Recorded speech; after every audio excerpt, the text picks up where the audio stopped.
Alors, merci. Je me présente Caroline Roy, directrice du développement et de l'administration à Tourisme Bas-Saint-Laurent. Et je tiens à vous remercier d'avoir embarqué dans l'aventure pour au moins vous informer de voir c'est quoi ça a l'air, la billetterie électronique, pour ensuite prendre votre décision si vous allez plus loin ou pas. Mais déjà là, d'avoir fait le premier pas de participer à la rencontre d'aujourd'hui, je trouve ça très, très bien de votre part. On vous martèle, on n'arrête pas de vous dire, bon, mais c'est important d'être sur le web, c'est important d'être en mesure de vendre nos billets en ligne. Ben, bravo, vous avez passé à l'action, à une première action. Alors, je vous félicite. Sur ça, peut-être vous parler un peu aussi de comment c'est arrivé l'idée du projet de la billetterie électronique.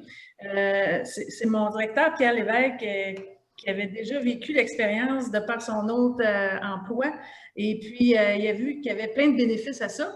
Puis aussi, le fait que le gouvernement du Québec avait mis en place le programme Passeport Québec, où c'est que les gens pouvaient acheter à rabais des laissez-passer dans les endroits qui s'avaient inscrits à Passeport Québec, mais pour ça, il fallait avoir une billetterie en ligne. Alors, ceux-là qui n'avaient pas, ne pouvaient pas s'inscrire pour offrir le billet là, sur le site de Passeport Québec. Donc, c'est ces deux éléments-là déclencheurs qui ont dit, il faudrait stimuler davantage nos entreprises à passer à l'action. Et de là, l'idée d'aller chercher des consultants spécialisés pour vous guider là-dedans, puis mettre en place tout ça. Je ne rentrerai pas plus que ça dans les détails parce qu'au cours de la présentation, on va avoir l'occasion d'en jaser davantage avec Jean-Michel qui va s'occuper de faire la présentation. Mais j'aimerais avant ça qu'on fasse un tour de table pour savoir de quelle organisation vous êtes, votre nom, et de quelle organisation vous êtes. Alors, qui commence? Bonjour, je suis Lila Gilbert, je suis la nouvelle coordonnatrice de l'écosite de la tête du lac Témiscouata. Parfait. Donc, voilà. Enchantée. Enchantée. Suivant ou suivant? Ça va être suivante. Je m'appelle Anne-Marie Bourassa, je suis directrice adjointe au site historique maritime de la Pointe-au-Père. Parfait, enchantée. Ben, j'enchaîne. Martin Deboffle, je suis collègue avec Anne-Marie, responsable marketing et communication au site historique maritime de la Pointe-au-Père. Cool. Alors, moi, c'est Jacques Desrosiers, je suis directeur tourisme d'affaires et d'agrément à Tourisme Rimouski, en fait, mais aussi gestionnaire des excursions à l'île Saint-Barnabé. Cool. Je peux enchaîner. En fait, Jonathan Desrosiers, je suis coordonnateur marketing pour TERFA, qui gère la réserve faunique du Chénier et le canyon des Ports de l'Enfer. Cool. Est-ce qu'il resterait juste moi? Il reste Annick et puis Sébastien à se présenter. Bon, alors moi, c'est Annick Cormain-Boeuf, je suis la directrice du Musée régional de Kamouraska. Enchantée. Cool, enchanté. Moi, je suis Sébastien Ouellette, je suis nouvellement arrivé à la municipalité de Rivière-Bleue comme agent de développement économique communautaire et de communication. Puis, dans mes cartons, j'ai à m'occuper du festival du Bootlegger, qui a été suspendu pour, évidemment, la COVID-19 cette année, mais qui a déjà 11 ou 12 éditions là, à son actif. Cool. Bonjour, moi c'est Camille Castonguay, responsable des communications marketing à la Société du réseau Économisé. Moi, je suis là aujourd'hui parce qu'on est intéressé par votre projet. On a un de nos membres qui est un de vos membres également dans le Bas-Saint-Laurent. Donc, on est là pour voir ce qui en ressort de tout ça. Cool. Camille, je crois qu'on s'est déjà vu. Est-ce que tu es avec... Est-ce que vous êtes avec les îles? Non, il y a plusieurs Camilles dans les petits. Ouais, donc, c'est peut-être pas moi, mais enchantée de vous voir aujourd'hui. Enchanté, salut. Écoutez, je vais le faire de mon côté. Moi, c'est Carole Coton. Je suis directeur général du Technocentre Technologie de l'information et de la communication qui va vous accompagner ou accompagner en tout cas quelques-unes de vous autres dans le projet de mise en place de billetterie. Puis pour Camille, on travaille avec le réseau des économisés, bien entendu, au niveau des îles de la Madeleine, avec la Maison du Poitiers et d'autres. Donc, c'est pour ça qu'on a quelques connaissances au niveau du réseau des économisés. si jamais tu mentionnes nos noms, tu risques d'avoir « Ah oui, on les connaît ». Bon, mais c'est le fun, on fait du réseautage en même temps. C'est parfait, ça. Alors, Jean-Michel, je te laisse partir le bal. J'ai pas entendu Étienne. Oui, c'est ça, il y a Étienne. Je suis là. Oh, pardon, Étienne. Je suis directeur général de la Société d'histoire d'archéologie du Témiscouata. On gère à la fois le site historique du Fort Ingal et le musée du Témiscouata, avec aussi une revue d'histoire. Donc, bonjour et enchanté pour ceux que je ne connais pas. Cool. Vous êtes situé où dans le Témiscouata, Étienne? Le Fort Ingal est dans le quartier Cabano de Témiscouata-sur-le-Lac et le musée du Témiscouata est dans le quartier Notre-Dame-du-Lac. Et j'oserais dire que la revue tente de couvrir le plus de territoires possible au Témiscouata. Cool, parfait. Caroline, peut-être avant d'embarquer avec Jean-Michel. À nos clients à l'Écossais, on vous les envoie tout le temps chaque été. Merci beaucoup. Oui. Donc, Caroline, avant peut-être de partir avec Jean-Michel, comme je ne pouvais pas rester pour la rencontre au complet, si tu me permets, je vais faire un petit pitch que je trouve important de faire pour la suite des choses parce que, tu sais, Caroline, comme elle le disait tantôt, moi, j'utilisais des systèmes de billetterie dans les salles de spectacle que je gérais auparavant avec Rivière Zone Spectacle. C'est normal là, dans le milieu du spectacle d'utiliser la billetterie en ligne depuis plusieurs années. Là. Nous autres, même avant de partir, là, je venais juste de faire la migration vers un nouveau système là, qui nous permettait bien des fonctionnalités. Puis, on était à la 3e génération d'un vieux système. Donc, le monde du spectacle est dans ça. Puis, juste vous dire, beaucoup d'organisations, d'entreprises qui voient un système de billetterie comme une dépense, comme étant quelque chose qu'on va avoir à opérer, qu'on va avoir à gérer. Puis, c'est sûr que ça peut devenir un petit peu épeurant, mais je vous dirais que les systèmes de billetterie de nos jours sont vraiment très simples, sont vraiment très efficaces. Puis, ce qu'on peut en faire, là, je vais vous dire comment j'opérais ça, moi, au Centre culturel puis à Rivière en spectacle, c'est que nous, d'abord et avant tout, le système de billetterie, c'est une base de données. Donc, lorsque les gens achètent un billet, à l'époque, quand je suis arrivé, ils vendaient souvent des billets clients anonymes. Puis j'insistais pour que les billetteries inscrivent le nom des gens puis qu'on ait des informations sur eux. Parce que tout ce qui est base de données te permet de pouvoir faire après ça du croisement. De dire, bon, ben, par exemple, le jazz, moi, j'avais estimé que c'était à peu près 125 personnes qui pouvaient aimer le jazz dans le KRTB de par les statistiques. Ben, ces 125-là, on en avait déjà 100 dans notre base de données. Donc, quand on organisait un spectacle, c'était facile de rejoindre directement ces gens-là qui étaient déjà venus à un spectacle de jazz. Voici le prochain spectacle. Même des fois, on s'en servait, on les faisait par téléphone, mais comme base de données, c'est vraiment excellent. L'autre élément, c'est que c'est un élément, un système de billetterie, c'est quelqu'un qui vend au quotidien, qui vend 24 heures sur 24 pour toi. À l'époque, on savait que tel artiste allait passer, par exemple, à tout le monde en parle le dimanche soir. On s'assurait peut-être une couple de semaines avant, on savait qu'on avait à le mettre en ligne, à le mettre en vente. Donc, on s'assurait de parler de l'artiste dans nos médias sociaux. Puis quand c'était à tout le monde en parle, on s'assurait d'avoir déjà fait la mise en ligne, la mise en vente le vendredi 9h. Donc, les billets commençaient à se vendre. Puis là, j'imaginais toujours la situation où le gars ou la fille qui regarde tout le monde en parle puis qui voit, je ne sais pas, Jean-Michel Anctil, puis il dit « Ah, chérie, Jean-Michel Anctil, il est arrivé, il est super génial, je ne sais pas s'il est dans le spectacle. » Donc, il clique, il tape Jean-Michel Anctil, puis si on a mis des bons traceurs, ça sort disponible au Centre culturel de Rivière-du-Loup. Ah, il est disponible, là, il va checker. Il y a des billets, chérie. Hey, Mona, il y a des billets.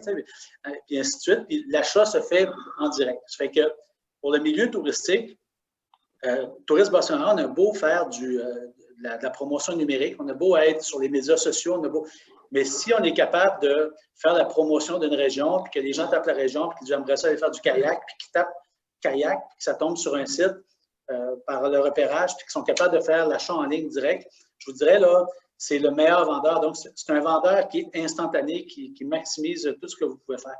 Et ce qu'on peut faire de plus, le nouveau système que j'avais installé, c'est un troisième élément qui est pertinent, c'est la vente croisée. C'est que nous, souvent, lorsqu'un spectacle est complet, on ne mettait pas complet sur les affiches, on attendait parce qu'on voulait que les gens continuent d'appeler. C'était un teaser, ce spectacle-là. Là, il arrivait, puis il voyait que, je ne sais pas moi, Mike Ward était vendu, il ne pouvait pas avoir de billets. Ça les amenait vers un autre spectacle où il achetait Mike Ward, puis ça disait, vous aimez Mike Ward, vous pourriez aimer tel artiste. Vous êtes venu faire du kayak à 3 pistoles, vous pourriez aimer la microbrasserie du secteur. C'est des exemples qui sont là, puis ça permet de faire des ventes, des ventes croisées avec d'autres entreprises. Un autre élément de la billetterie, ce qui est excellent, c'est les ventes complémentaires. Donc, tu achètes ton billet de spectacle, puis on te dit, en ville, ils vendent même le stationnement, ils vendent même la bière de l'entrée, ils vendent même un lunch après. Il y a toutes sortes de possibilités, mais ça peut être, tu vas visiter le Onondaga, mais tu peux acheter ton billet pour le musée, puis si tu achètes ton billet pour le musée, tu as une représentation gratuite pour telle affaire, puis tu as un petit nanan qui vient là. C'est tous ces éléments-là que je vous dirais qui sont pertinents. C'est comme c'est une nouvelle manière de faire, mais dans les tendances, là, vous allez voir, on a fait un nouveau texte là, qui va être publié dans notre infolette. C'est dans les 3 tendances en ce moment. Le numérique, la billetterie en ligne, c'est les top tendances au Québec. Il y a ça, le sanitaire, ce que les gens ont fait, puis les produits locaux. Donc, vous pourriez mettre des produits locaux en vente complémentaire dans vos ventes. Ça, c'est génial. Puis les systèmes en ligne, là, je sais que Jean-Michel il a fait l'étude, puis il est allé un peu plus loin là-dedans, mais tu n'es pas obligé de payer des gros systèmes. Il y a des systèmes qui sont en location ou qui sont en prêt, puis tu peux le temps de l'achat.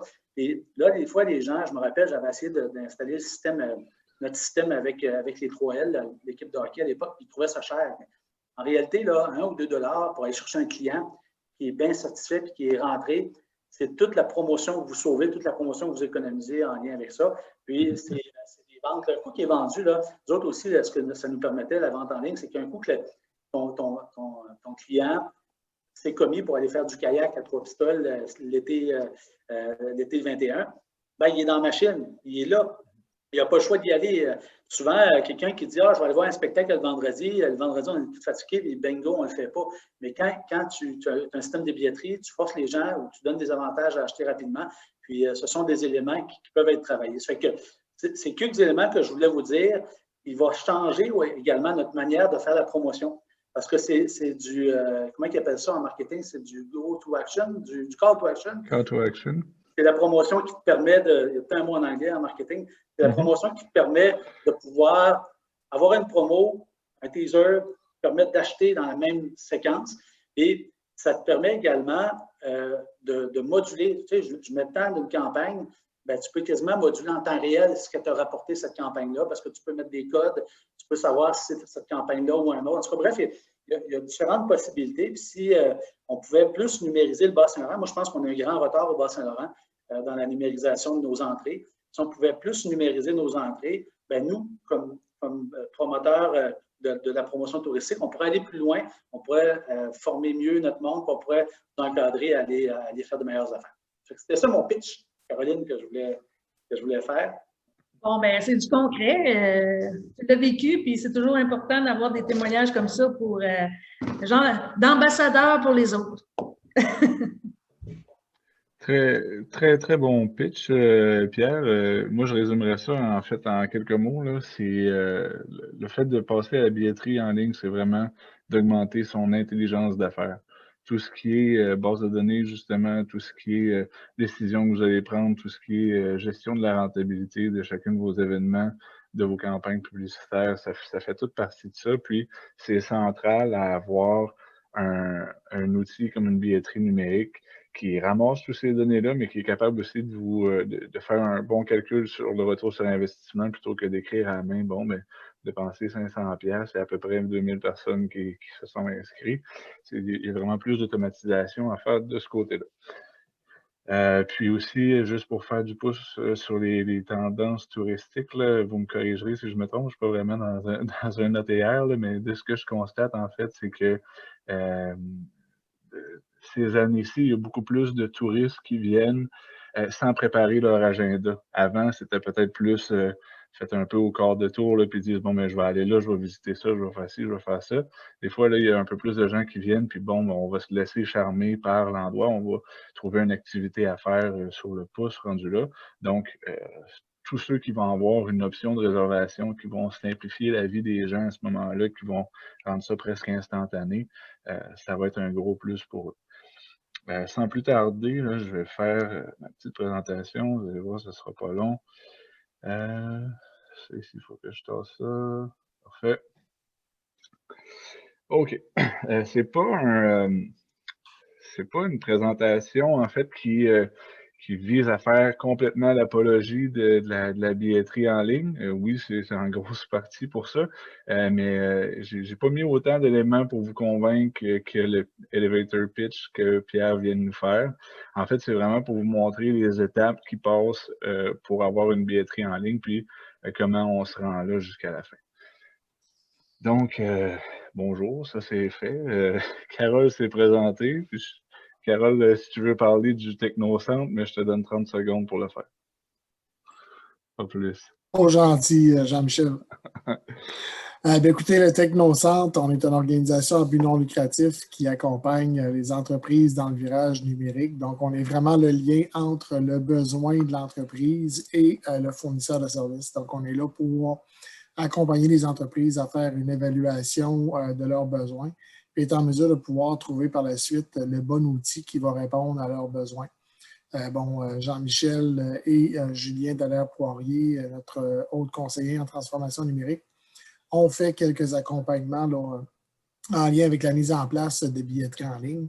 Et comme on accompagnait aussi l'ATR dans le cadre du programme de l'EDNet, qui est l'enveloppe de développement numérique des entreprises en tourisme, on trouvait intéressant là, de vous présenter là, à la demande de Pierre et de Caroline qu'est-ce que l'accompagnement que le Technocentre pourrait réaliser pour être en mesure de vous aider. Puis, je ne vais pas plus loin, je laisse Jean-Michel poursuivre à ce niveau-là. Alors ouais, tu as fait ce cours, c'est le fun. Je suis content que tu sois fatigué en lundi de lendemain de semaine numérique. Parfait. Bon, ben, commençons avec quelques statistiques. Généralement, c'est c'est un des plus grands outils pour vous convaincre. En fait, c'est plus de 45% des utilisateurs canadiens qui achètent leur billet de divertissement en ligne, donc divertissement vraiment au sens large. Je vous dirais même que c'est beaucoup plus que ça, ben beaucoup plus, c'est significativement plus que ça, puisque c'est les données les plus récentes qu'on a, c'est de Statistique Canada en 2018, donc vous pouvez penser qu'on a probablement dépassé le 50% des utilisateurs qui achètent leur billet de divertissement en ligne. Pour ce qui est des milléniaux, on parlait de 63, quelque chose %, donc j'ai mis plus de 60% de cette population-là qui achètent leur billet en ligne, puis ça représente quand même une bonne clientèle touristique locale. Puis nécessairement, c'est une tendance qui est en pleine croissance. On se le cachera pas, tout ce qui est développement numérique, nouvelles technologies, c'est dans l'air du temps, puis ça serait difficile que quelqu'un prédise que ça va aller dans l'autre sens et qu'il ait raison. Le pour et les freins, parce que c'est pas vraiment des contre, comme vous voyez, là, je viens de parler que la technologie s'en va seulement dans un sens, donc c'est pas vraiment un contre, mais c'est qu'est-ce qui pourrait vous retenir d'aller vers ça.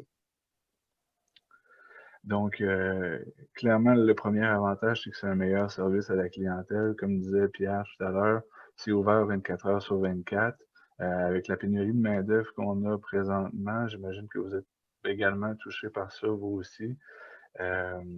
D'avoir un employé qui est disponible 24 heures sur 24 pour prendre des réservations, ça va être relativement dur à trouver. Donc, votre billetterie en ligne le fait. Les meilleurs rapports de vente, en fait, c'est un peu, je vais englober ça, je vais englober l'intelligence d'affaires dans ça. Là, donc, rapport de vente, que ce soit pour les différents spectacles, que ce soit pour la clientèle qui a été rejointe, que ce soit pour garder les courriels des gens qui nous ont, qui ont écrit, qui ont réservé un spectacle ou peu importe ce que vous vendez comme divertissement. Donc, ces rapports-là sont vraiment de l'intelligence d'affaires que je trouve extrêmement précieux dans un contexte comme celui-ci, qui est très compétitif.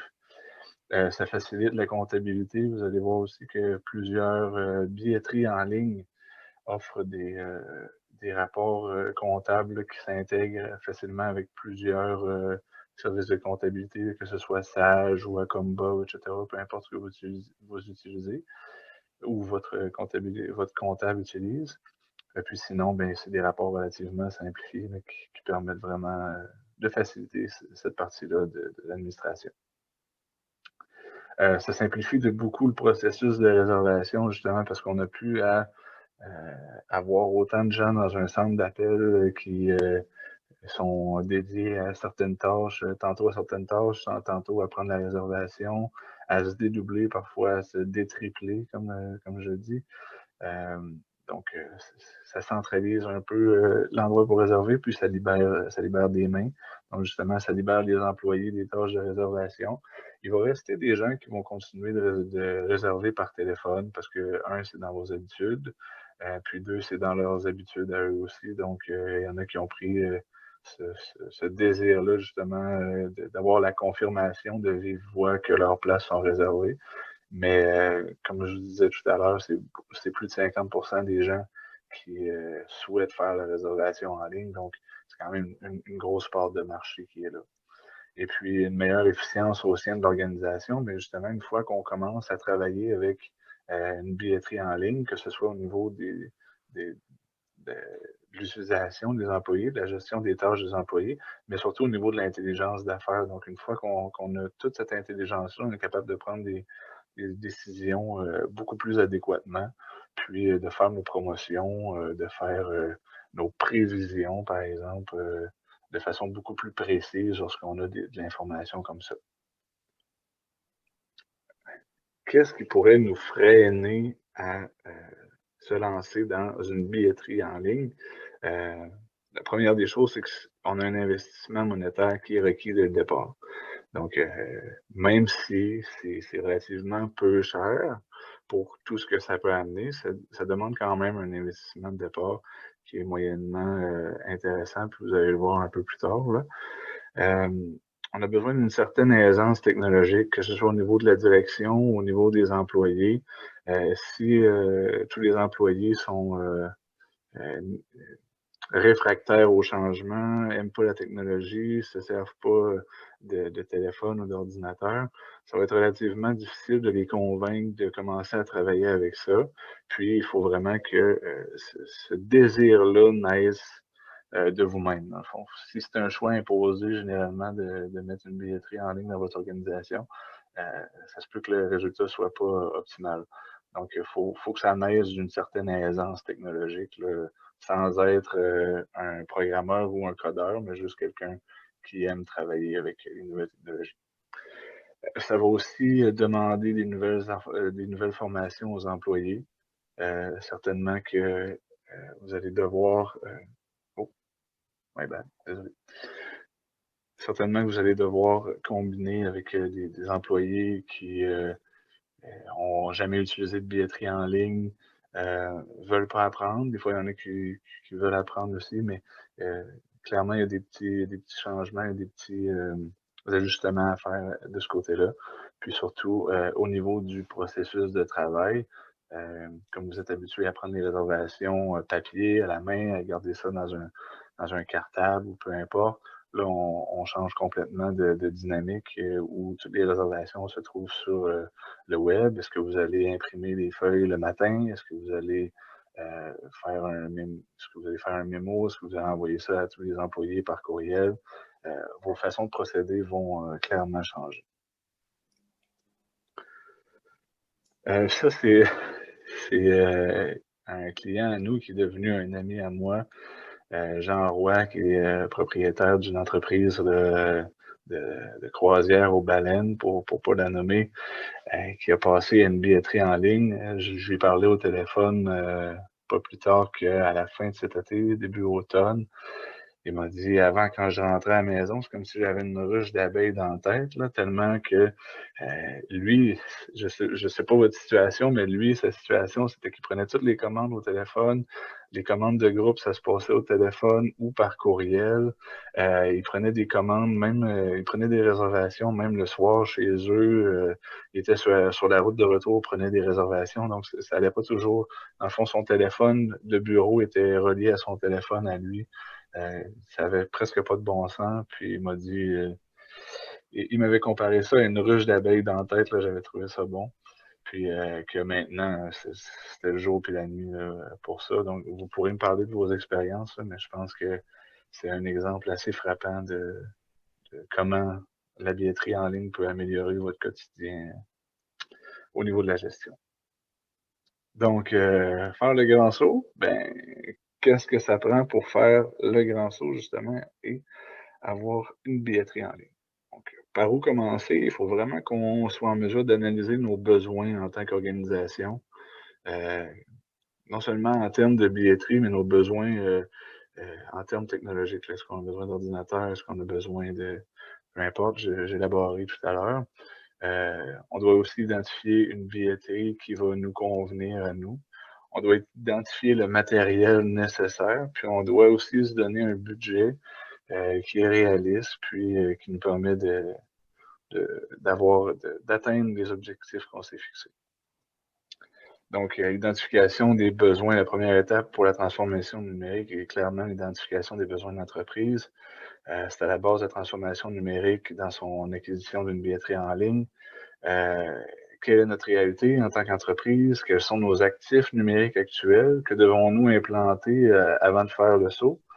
Est-ce que nos besoins sont au niveau de la formation des employés, par exemple? En tant que billetterie, quelle option que je veux donner à mes clients? On parlait tout à l'heure de vente croisée, mais si, par exemple, j'ai le festival du Bootlegger, que j'ai seulement un événement à faire qui dure, disons, une semaine, puis que j'ai pas d'autres spectacles de Mike Ward, disons, à vendre en parallèle, ben, est-ce que j'ai besoin de payer des fonctionnalités qui me serviront pas, en fait? Quelles caractéristiques que je recherche dans ma billetterie, puis qu'est-ce que je veux développer au cours des prochaines années? Parce que là, on a des besoins actuels, puis on essaie d'y répondre actuellement, mais il ne faut pas prendre une billetterie pour les besoins seulement qu'on a présentement. Il faut aussi anticiper, OK, où c'est que je m'en vais avec mes activités? Qu'est-ce que j'aimerais développer dans les prochaines années? OK, bon, mais est-ce que j'ai une billetterie qui non seulement est capable de répondre à mes besoins présentement, mais est capable aussi d'évoluer au fil du temps avec moi, ou est-ce qu'il offre des fonctionnalités que dans le futur, je me vois bien utiliser ça, même si présentement, j'en ai pas de besoin. La deuxième étape, une fois qu'on a tout cerné ces besoins-là, généralement, ça serait de choisir un fournisseur de billetterie en ligne. Vous pouvez aussi avoir dans l'idée d'avoir une billetterie custom. C'est pas une idée folle, mais c'est vraiment des budgets qui sont beaucoup plus dispendieux. Puis, généralement, l'offre sur le marché va être relativement bonne pour vous aider là-dedans. Puis, surtout, vous n'aurez pas ça de plus à gérer. C'est eux qui s'occupent des innovations, puis tout ça, puis ils restent dans l'air du temps. Donc, on vous conseillerait à moins d'un cas là, vraiment spécifique, on vous conseillerait d'aller vers des solutions comme ça. Une étape qui devrait être simple, mais l'offre sur le marché est tellement nombreuse, diversifiée, que ce n'est pas si simple. En fait, j'ai rencontré 8 billetteries en ligne seulement au Québec, donc on essaye de rester local pour ce côté-là. Donc, j'en ai rencontré 8. De vous dire que les 8 seraient capables de faire le travail pour n'importe qui, ça serait vrai, mais de vous dire que les 8 offrent vraiment la même chose, ce serait complètement faux. Il y a vraiment des différences au niveau des caractéristiques qui sont données, au niveau du price point, au niveau des différentes fonctionnalités qui peuvent se faire, puis au niveau du service à la clientèle avec vous, jusqu'où sont capables d'aller dans différents services. Donc, que ce soit du point de vente qui est vraiment plus reconnu pour des festivals d'une semaine et moins, par exemple, à AudienceView qui est un leader mondial qui a acheté Boxo, une entreprise québécoise, là.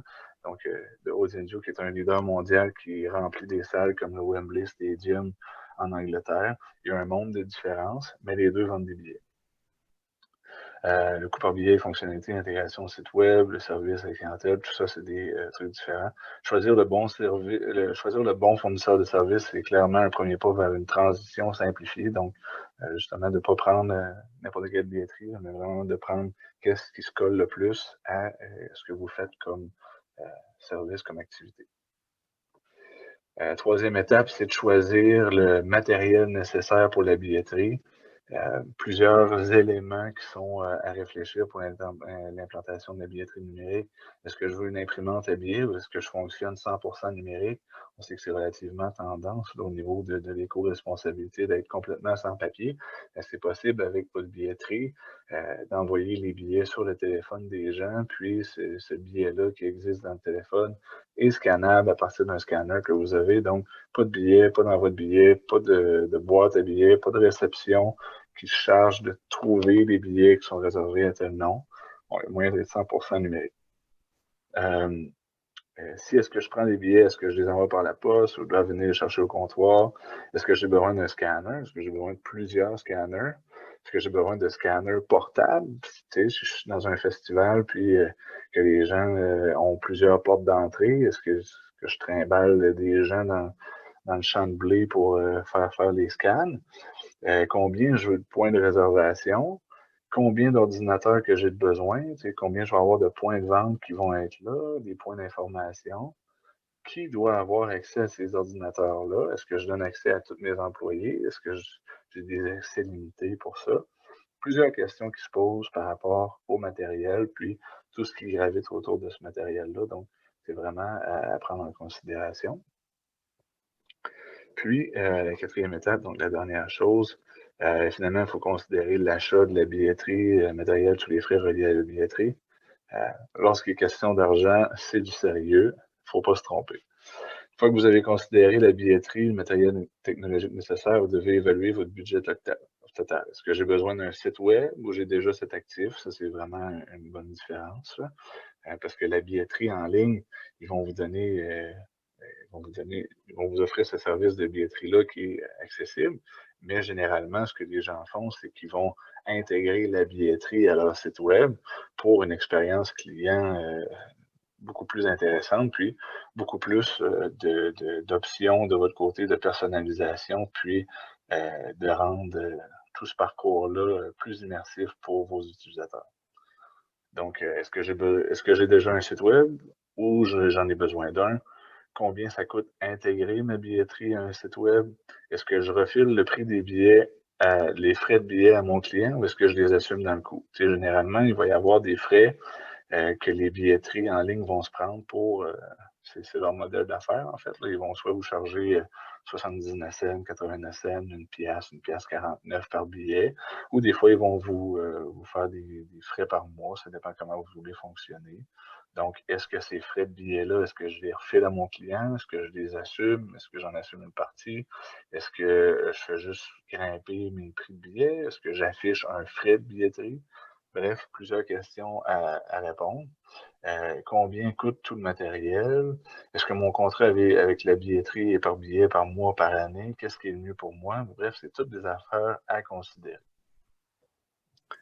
Et là, je vous entends déjà dire c'est quoi? Oui, mais ça répond pas plus à notre question quand tu nous dis combien ça coûte. Ben, ça dépend. Ben, enlevons l'éléphant dans la pièce. Là, une billetterie, c'est environ 10 000 $. Ça va varier plus ou moins, tout dépendamment justement si vous avez ces actifs-là qui sont le site web. Ça va varier du fournisseur que vous allez prendre, ça va varier du matériel que vous avez besoin. Si vous prenez une imprimante à billets, ben, c'est un 2 000 $. Si vous ne la prenez pas, ben, c'est un 2 000 $ qu'on sauve. Si vous n'avez pas de site web, ben, c'est un 4 000 $ qu'on rajoute, par exemple. Bref, tout dépendamment de ce que vous avez besoin, ça va tourner autour de ces prix-là. Là. On a une nouvelle personne qui rentre, Cathy Dickner. Donc, je l'accepte. Donc, ça va tourner autour de ce prix-là. On est là pour vous aider, en fait. Le Technocentre, aujourd'hui, si on fait cette présentation-là, c'est parce qu'on vient vous offrir de l'aide dans le démarrage de votre billetterie en ligne. En partenariat avec l'ATR, on vous propose un accompagnement professionnel avec des conseillers en intégration technologique du Technocentre, donc moi ici, et possiblement mon collègue Julien. Cet accompagnement a pour but de vous simplifier tous les questionnements qui ont été soulevés plus tôt concernant les besoins de vos organisations, la meilleure solution ainsi que le matériel nécessaire. Donc, toutes les questions qui vous ont été posées, qui étaient soulevées tout à l'heure, on passe à travers avec vous. On essaie de comprendre votre réalité, on essaie de comprendre vraiment vos besoins.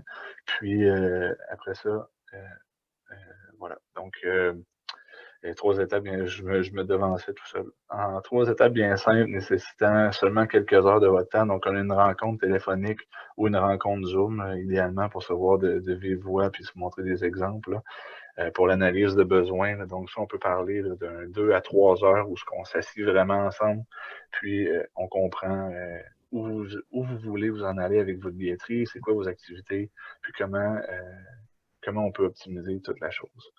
Une fois qu'on a eu cette rencontre-là, nous, on fait un brainstorm de notre côté, on essaie de comprendre vraiment la meilleure offre sur le marché, puis on essaie de trouver 1, 2 ou 3 fournisseurs qui pourraient répondre à vos besoins, vous offrir la meilleure solution possible pour vous. Donc, on vous laissera des choix de ce côté-là. Puis, une fois que cette recherche de solution-là est trouvée, bien, nous, on est encore en contact avec vous et le fournisseur pour s'assurer que le projet se mette en branle adéquatement et qu'on puisse intervenir aux besoins. Donc, c'est pas comme si on faisait l'analyse de vos besoins, on trouvait le fournisseur puis on vous disait, tiens, mouche-toi avec ça, là. On va vraiment être là pour faire les premiers contacts avec le fournisseur, s'assurer que ce qu'il vous propose, il n'est pas en train d'essayer de vous en firouaper. C'est le bon mot, je pense que oui. Bref, qui n'est pas là pour vous faire du mal. Donc, puis, si jamais vous avez des besoins au niveau de la formation ou n'importe quoi, ben, on est là aussi pour vous aider de ce côté-là, pour vous simplifier la vie, encore une fois. Quelques éléments à souvenir dans ce cadre-là, en fait, c'est que la date limite pour le dépôt de projet est le 31 mars 2021. Donc, si on compte rapidement, là, il n'y a plus de mois de novembre qui existe. Donc, décembre, janvier, février, mars, 4 mois. Je t'arrête tout de suite, Jean-Michel, c'est pas le 31 mars, hein, c'est le 1er mars parce que nous autres, il faut faire les analyses, puis nous autres, il faut que tout soit booké pour le 31 mars. Ça fait que c'est OK. Ouais. Parfait. Faites juste mettre un petit doigt devant le 3, comme je fais présentement, puis vous ne voyez pas. Mais je vais essayer quelque chose. Ça.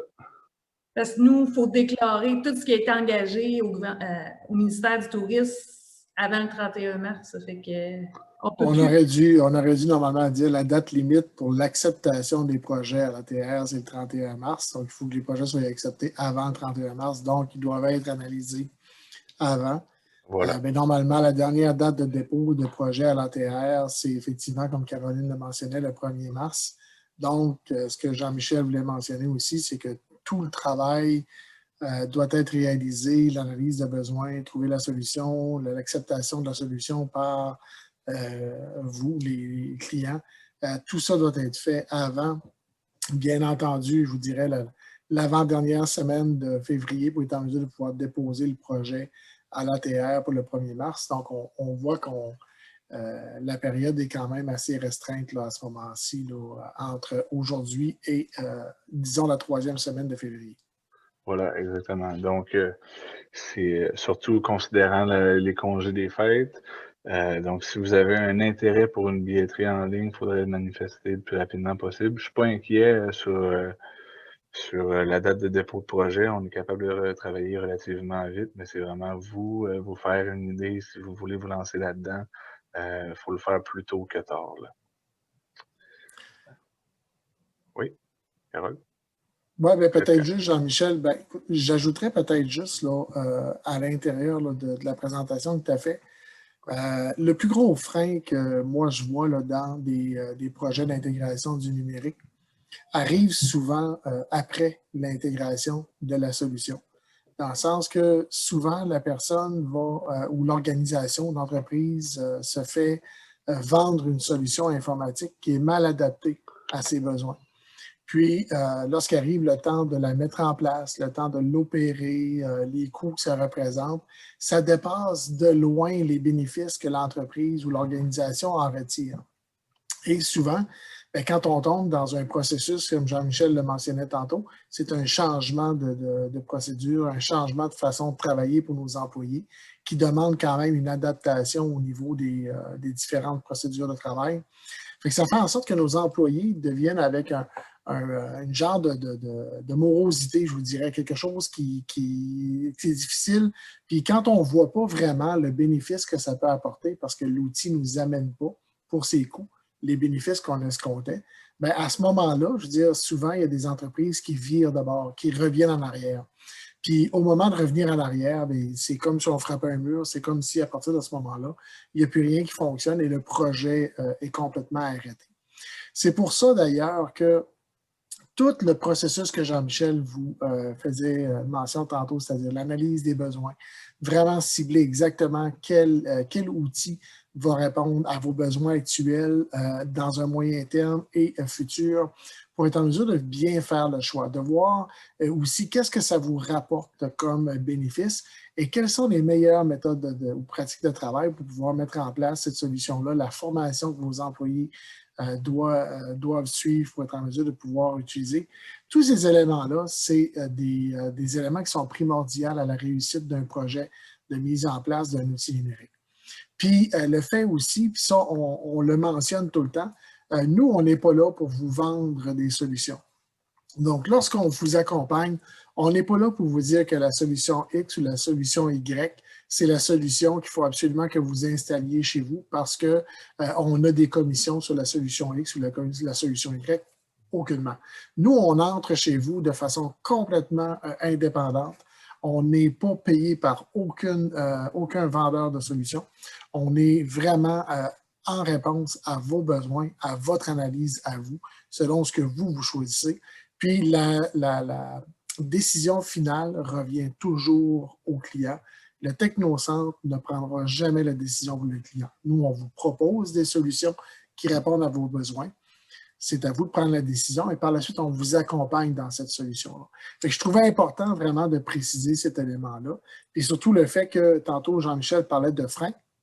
Mais les freins, c'est tout ce qui ralentit un peu la mise en place d'un projet. Mais je vous dirais le plus gros frein, parce que ça met un terme carrément au projet, c'est vraiment d'avoir un outil qui ne répond pas à nos besoins. Puis ça, c'est désastreux dans un projet de mise en place d'une solution numérique. Ouais, je te laisse continuer. Très belle intervention, Carole. Puis oui, on ne le dira jamais assez souvent, mais la plus belle chose que le Technocentre a, c'est vraiment son impartialité dans le choix des solutions numériques. On est là pour le client, on n'a aucun incitatif monétaire derrière une ou l'autre des décisions. Donc, voilà. Là,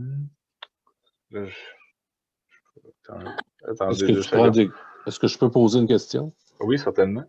À partir du moment où je montre un intérêt, il se passe quoi? Est-ce que vous autres, vous avez, je ne sais pas moi, une soumission? Vos services sont payants? Comment ça fonctionne, tout ça?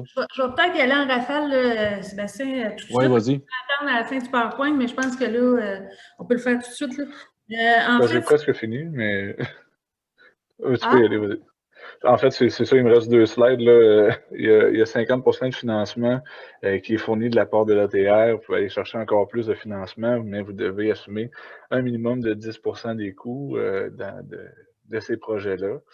Et puis, le plus important de souvenir, c'est que l'innovation doit provenir d'un désir de faire progresser votre organisation, bien que nous sommes là pour vous épauler, vous simplifier la vie au maximum. Vous devez quand même investir dans cette transition technologique. Donc, on est ici présentement. Allez-y. Merci de m'avoir ramené à l'ordre. Il n'y a rien là, mais ton intervention va être super pertinente, je le sens.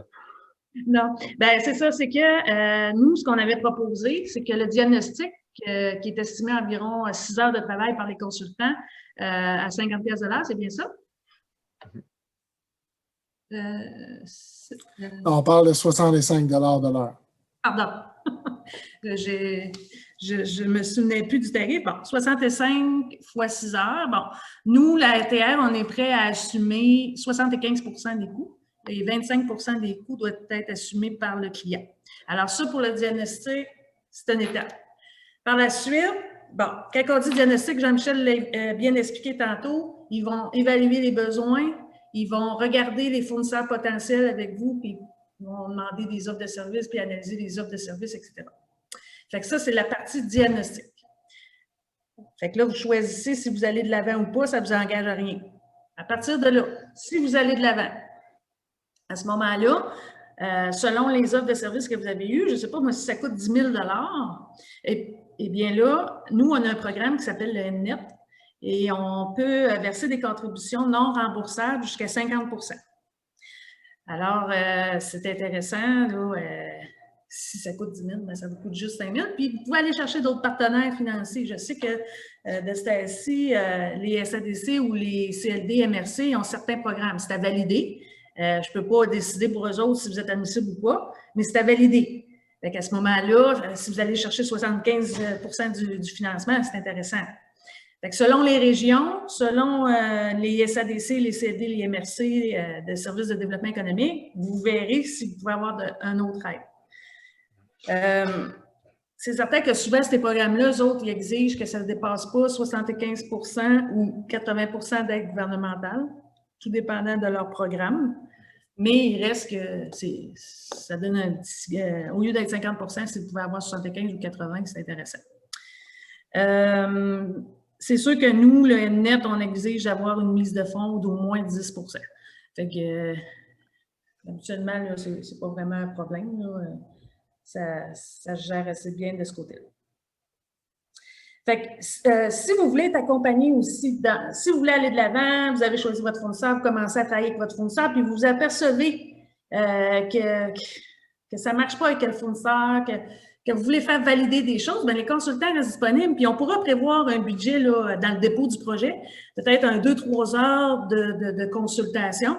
Et si vous ne l'utilisez pas, vous ne l'utilisez pas. Puis si vous voulez l'utiliser, alors il sera dans le budget. Donc, nous autres, de toute façon, quand on rembourse selon les coûts réels. Fait que si vous ne l'avez pas dépensé, c'est sûr qu'on ne vous remboursera pas. Mais si vous l'avez dépensé, il sera dans votre dépôt de projet. Comme ils vous l'ont dit tantôt, là, les délais sont importants. Donc, idéalement, là, les diagnostics, il faudrait qu'ils se fassent, là, mettons, un maximum fin janvier. Hein? Il faudrait que ça soit fini, les diagnostics, pour qu'ensuite on puisse choisir les fournisseurs. Le temps que les fournisseurs fassent les offres de services, le temps que vous choisissez votre fournisseur. Donc, ce serait ça, là, les délais là, à respecter idéalement. Exact.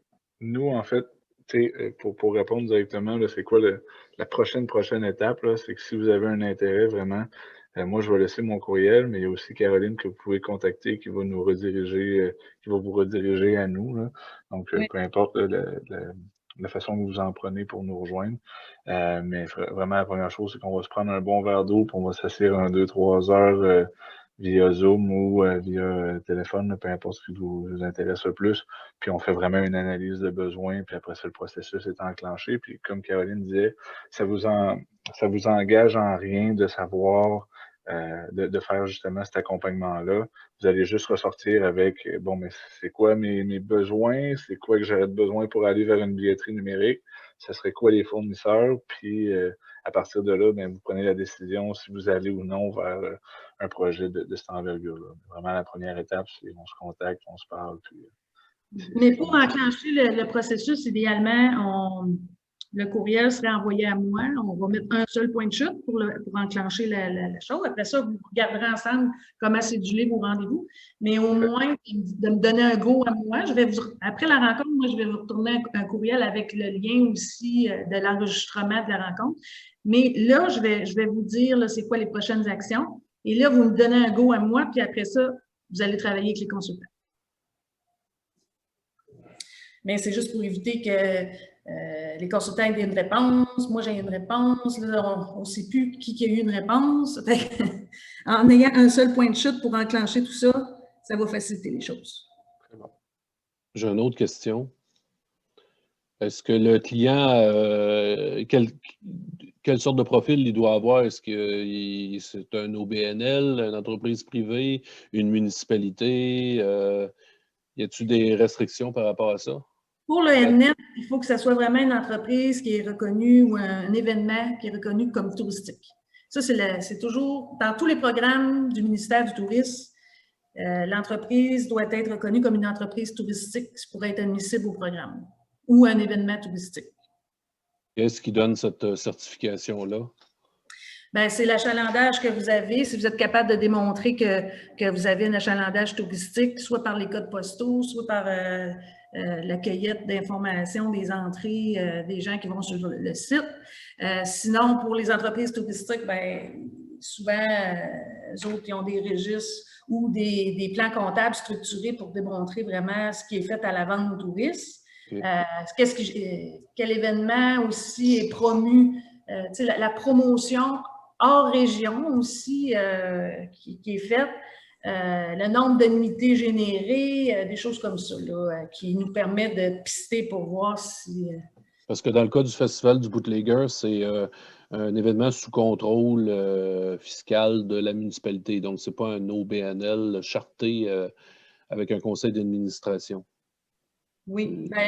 Mais c'est considéré, c'est un événement qui est financé par diverses organisations, ministère de la Culture, Hydro-Québec, tout ça. Donc, c'est sûr que de mémoire, les municipalités, là, les organisations comme ça, c'est admissible.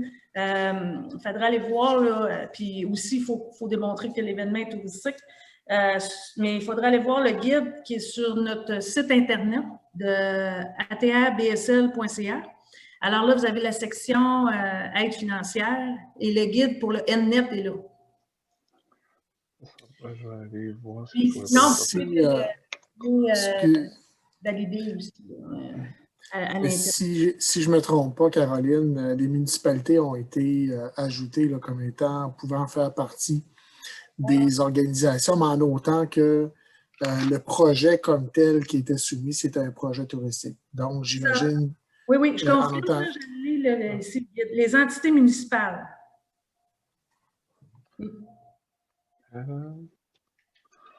Voilà, j'ai partagé un lien, je pense que c'est celui-là, là, au niveau du guide du promoteur des nets.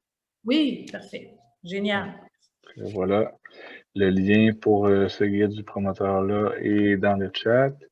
Je vais aussi... non, c'est bon, c'est pas mal ça, ça fait le tour.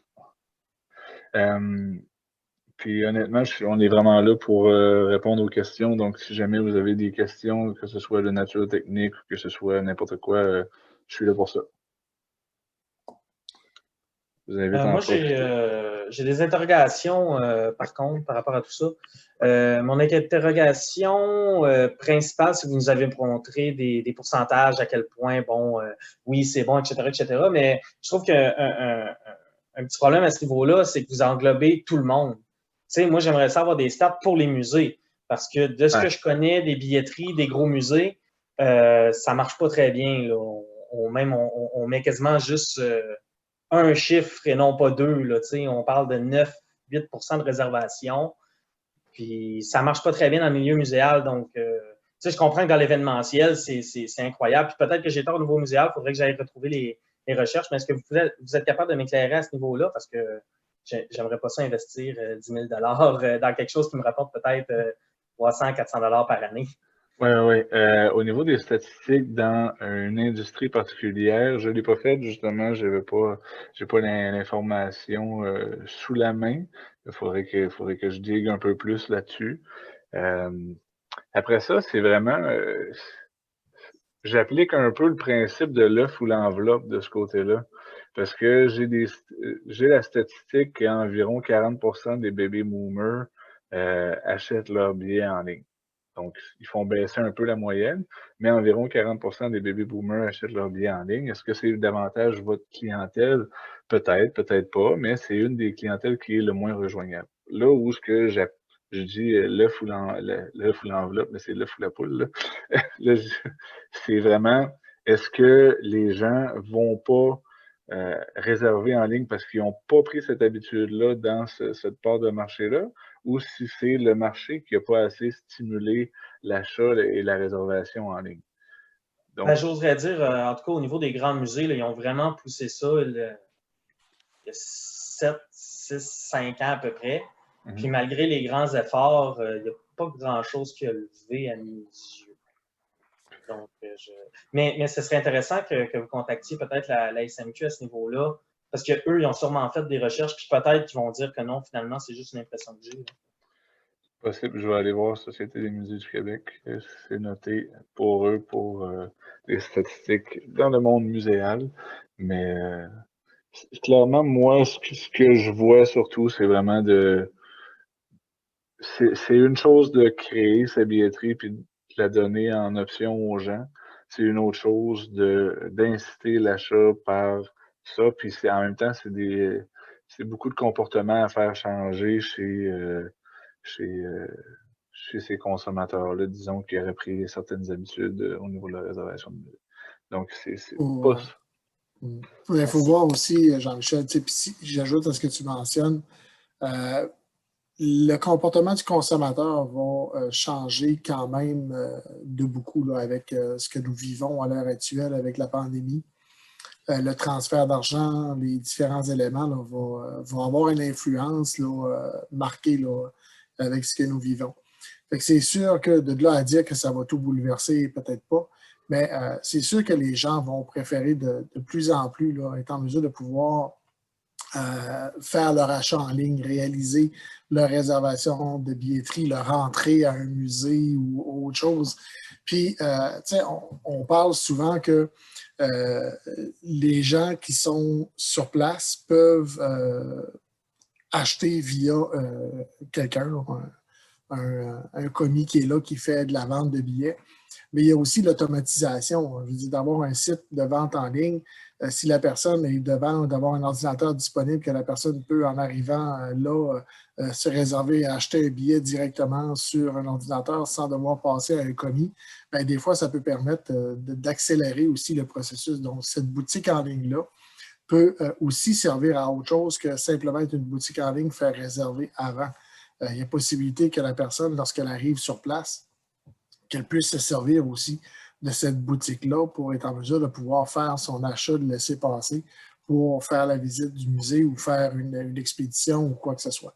Fait qu'il y a toujours une façon différente de voir l'investissement, mais c'est évident que si, pour une raison X, on se dit que l'investissement ne vaut pas la chandelle, nous, on a toujours dit, si vous pensez que le coût dépasse les bénéfices qui sont engendrés, allez pas vers la mise en place d'une boutique de vente en ligne, allez peut-être vers plus de la promotion sur le web, mais je veux dire, il faut vraiment avoir une analyse spécifique de vos besoins. Bon, maintenant, Jean-Michel pourra faire une étude ou une analyse là, de ce que ça représente au niveau du réseau muséal, mais je serais curieux de voir peut-être dans 1 an, dans 2 ans, comment la pandémie actuelle a eu un impact sur le chiffre d'affaires, on s'entend, oui, là, mais comment ça a eu un impact sur la méthode de réservation ou d'achat des billets pour faire des visites au niveau muséal.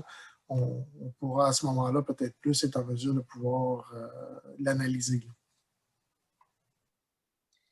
Moi, si je peux me permettre aussi, j'avais une question, c'est qu'il y a l'investissement en temps aussi. Bon, pour le diagnostic, ça va peut-être prendre un investissement en temps, puis le choix d'un fournisseur au total pour le client, ça va peut-être prendre un 4-5 heures là, en tout et partout là, pour cette étape-là. Mais après, quand on vient pour implanter tout ça, puis on travaille avec le fournisseur, bien, oui, on parle d'argent, on parle monétaire, ça coûte temps, mais aussi en temps, il faut être capable de déléguer quelqu'un là-dessus puis de dire, bien, c'est toi qui vas s'occuper de ça, puis voici le temps estimé que ça peut prendre. Vous autres, de ce que vous avez vu en moyenne, c'est sûr que ça dépend tout le temps si l'entreprise n'a pas de site web ou pas, mais en moyenne, là, pour intégrer ça, là, ça prend combien de temps environ pour l'entrepreneur ou pour le client?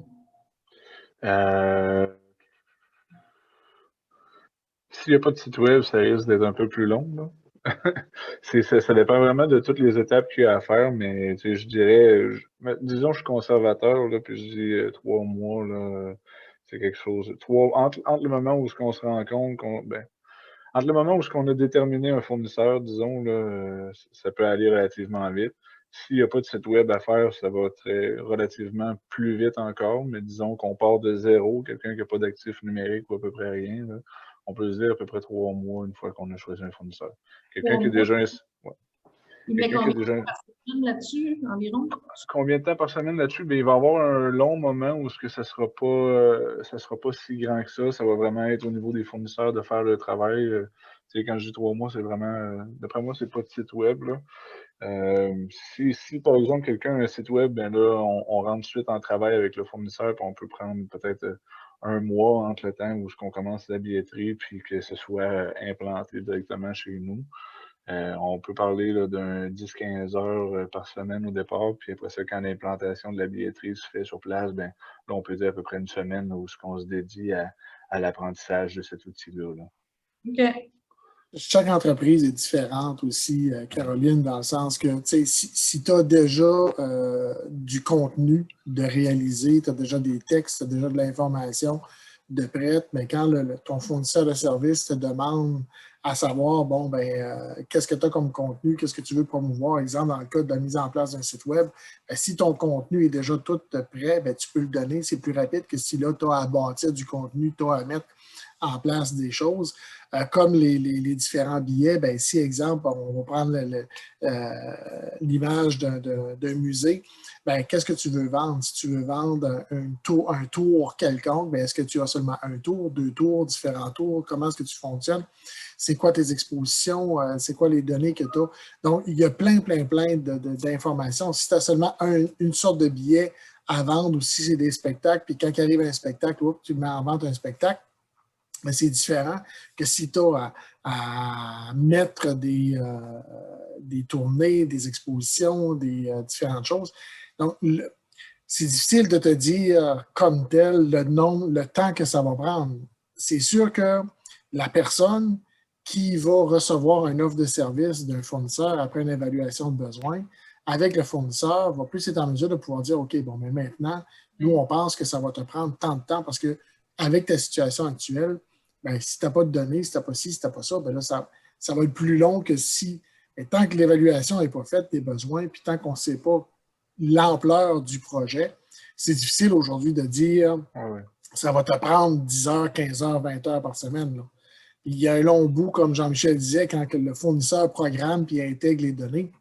Comme client, des fois, tu te dis, il travaille-tu? Tu as l'impression qu'il ne travaille pas, puis en réalité, tout se fait en arrière sans que tu sois impliqué comme tel. Puis à un moment donné, il t'arrive et il dit, oh, tout est fait, on vous envoie un lien, allez le voir. Puis là, tu vois tout apparaître, tu te dis, bon, Seigneur, je pensais qu'il ne travaillait pas, mais finalement, tout est là. Mais c'est comme assez difficile là, de pouvoir évaluer puis de dire, parce que je ne voudrais pas que les gens pensent qu'on dit 10 heures, puis finalement, ça leur en prend 20, ou qu'on en dit 15, puis ils ne veulent pas embarquer, puis finalement, ça leur en prendrait 5 par semaine parce qu'ils ont déjà beaucoup d'informations. Je préfère que la première étape soit réalisée avant qu'on puisse vraiment donner cette heure juste-là. C'est vraiment le ballpark. Là. Allez-y. J'ai une autre question en termes de coût. Une fois que le coût de départ a été placé, est-ce qu'on doit s'attendre à avoir encore des coûts supplémentaires pour la mise à jour ou est-ce qu'il y a une forme de flexibilité dans le système de billetterie, comme par exemple les sites Internet, ou bien on a un fournisseur, puis chaque fois qu'on fait une modification, ça nous coûte 150 $, ou bien on est capable d'accéder à son site Internet soi-même avec une genre de plateforme WordPress. Puis là, on peut faire nos modifications en permanence parce que moi, j'aime bien travailler comme ça, avoir plein de nouvelles idées, modifier mes événements, avoir plein de différentes sortes d'événements. Est-ce qu'à chaque fois, il faut s'attendre à avoir des coûts supplémentaires? Je vous dirais vraiment que ça dépend du fournisseur qu'on va choisir. Donc, justement, si vous êtes une personne qui aime travailler de cette façon-là, qui est relativement indépendante, on va aller chercher un fournisseur qui, justement, lui, vous laisse cette flexibilité-là, qui vous laisse travailler plus adéquatement, puis que vous n'avez pas besoin d'avoir une relation serrée avec lui, que vous pouvez être beaucoup plus autonome. Je vous dirais que la plupart sont comme ça. La plupart font des intégrations en white label qu'on appelle, donc ils vont juste venir s'attacher à votre site web, puis ils ont même pas l'air d'être là, ils prennent un peu votre design, puis tout ça, puis vous avez une grande flexibilité avec eux. Donc vraiment, j'entends votre question, puis pour répondre à ça, est-ce que vous avez une flexibilité? Oui. Après ça, est-ce que vous allez avoir des coûts supplémentaires? La formule, en fait, j'ai juste le terme en anglais, là, mais la façon qu'ils ont de faire de l'argent, c'est vraiment au niveau des frais par billet. Ça, c'est une caractéristique qui revient souvent. Donc, vous allez vous allez toujours avoir de l'argent à débourser, mais ce n'est pas de l'argent à débourser qui est fixe. C'est vraiment, vous vendez un billet qui est 20 $, disons, ils prennent 79 sous dessus, puis c'est comme ça jusqu'à la nuit des temps, disons. Ben, puis, si je peux compléter, normalement, le fournisseur de solutions, dans le cas d'une billetterie, c'est sûr que dans le cas d'un site web, c'est différent, parce que là, on parlait de deux éléments. Il y a le site web qui est une chose, puis il y a le fournisseur de billetterie. Dans le cas du site web, c'est sûr que lorsque le site est programmé, lorsqu'il est monté, si on parle d'exemple d'un WordPress, vous avez mentionné ça, et lorsque le modèle est réalisé, bien, vous travaillez avec votre fournisseur de services pour être en mesure de pouvoir faire des modifications si vous n'êtes pas assez à l'aise, si vous le faites vous-même. C'est sûr que lorsqu'il y a un côté mise à jour, bien oui, il peut y avoir à un moment donné des mises à jour à devoir faire dans une plateforme WordPress qui là nécessite peut-être le besoin de faire affaire avec un fournisseur de services qui est compétent pour effectuer les mises à jour. Dans le cas de la solution de billetterie en ligne, comme Jean-Michel le disait, le modèle d'affaires, c'est un coût récurrent au niveau des billets, de la vente de billets, mais dans ce cas-là, normalement, le fournisseur de services met à jour ses solutions lui-même. Donc, tu n'as pas à t'occuper de la mise à jour de ces solutions-là. Elle est automatiquement faite par le fournisseur de services. Donc, c'est transparent pour nous, là, on ne le voit pas du tout. C'est automatiquement dans leur solution. Eux, ce qu'ils font, c'est qu'ils viennent simplement attacher leur système sur le site Internet. Puis à partir de ce moment-là, tout ce qui est mis à jour, arrière-plan, tout ça, c'est réglé par eux autres de leur côté. Donc, on n'a pas à y référer. Fait que c'est la différence entre les deux, là, je ne sais pas si je m'explique bien, là, mais il faut comprendre la différence entre le site Internet qui nous appartient, qui est programmé pour nous, qui est notre outil à nous, puis peut-être la billetterie en ligne qui est une utilisation d'un service que l'on fait, un service qui est mis à jour par le fournisseur de service, jamais par nous. Nous, on a simplement, on achète le droit d'utiliser sa billetterie. Il va adapter sa billetterie à notre image, mais on achète le droit, en payant un montant par billet, d'utiliser sa billetterie. Il existe ce qu'on appelle des billetteries custom, où là, on fait programmer vraiment une billetterie pour nous, mais là, on parle d'un prix qui est beaucoup plus élevé que 10 000 $. Mais c'est pas de là qu'on... Puis ça, ces éléments-là, ben oui, à ce moment-là, si on avait une billetterie qui était programmée pour nous, spécifiquement, et qu'on était propriétaire de notre billetterie comme telle, oui, il faudrait peut-être s'attendre à devoir payer des coûts pour faire des mises à jour, pour faire des différentes modifications au niveau de la programmation. Ça, c'est différent. Mais lorsqu'on parle vraiment d'une billetterie où est-ce que c'est une solution qui existe, qu'on fait simplement payer un montant par billet pour accéder à ce système-là, bien, tout ce qui est mis à jour, tout ça, on n'a pas à s'occuper de ça. C'est fait automatiquement par le fournisseur de service. Donc, on est comme, excusez-moi l'expression, on est comme un petit peu pogné avec une template de billetterie, en fait. Bien, pogné, oui et non, parce que... Petit budget, je veux dire.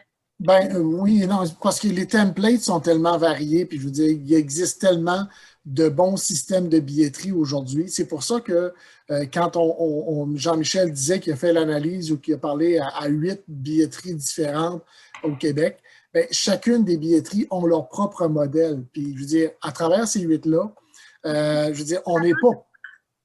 C'est ça, on réussit quand même à trouver quelque chose qui nous satisfait. Puis on n'est pas réellement pogné parce que la minute qu'on décide de changer de billetterie, bien, je veux dire, on met fin après 1 an, 2 ans selon le contrat qu'on a, puis on veut dire on change de billetterie, on s'en va vers un autre.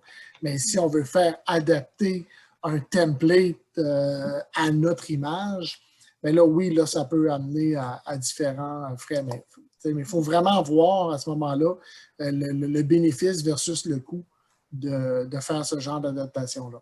Vous me forcez à poser une question dans ce cas-là parce que, bon, vous avez dit ça en quoi j'ai le plus peur là, quand on parle de billetterie, de site web et de choses comme ça. Là. Vous avez dit, si après 1 ou 2 ans, c'est pas grave, on change de billetterie. Mais habituellement, une billetterie, est-ce que c'est durable dans le temps? Ou... Parce que quand on regarde les coûts versus les bénéfices, on ne distribue pas le 10 000 $ sur un an. En réalité, on va le distribuer. Non. On veut vraiment le distribuer sur longtemps. Là où il pourrait y avoir... Tu sais, disons, on se lance dans du custom. Si on se lance dans du custom, là, on a des mises à jour à faire.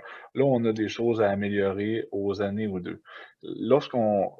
Puis ça, c'est complètement un autre projet. Là. Donc, c'est un petit peu pour ça que ça peut devenir confusant, si je reprends François Pignon. Mais lorsqu'on se lance dans ce genre de projet-là, on va choisir le fournisseur justement pour les fonctionnalités qu'il nous propose, pour la direction qu'il donne, puis aussi généralement, vous allez voir des fournisseurs, il va y en avoir qui vont se spécialiser dans les musées, il va y en avoir qui vont se spécialiser dans les salles de spectacle, il y en a même qui se spécialisent dans les brunchs de cabane à sucre.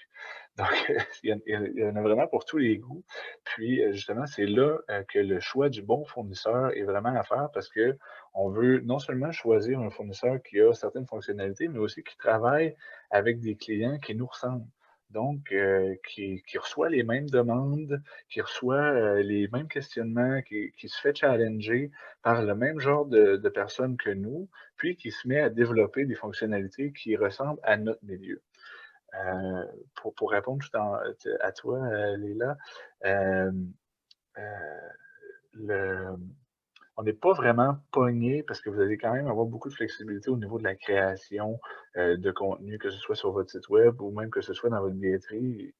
L'interface est partagée, puis vous êtes en mesure d'ajouter des spectacles, de modifier des prix, de modifier des heures de représentation comme bon vous semble. Donc vous êtes quand même attaché à eux.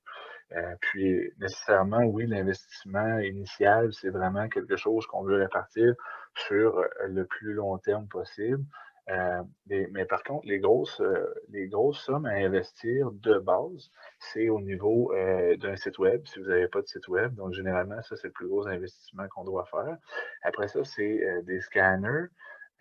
Ou une imprimante à billets, qui est une imprimante Boca qui représente un investissement d'environ 2500$.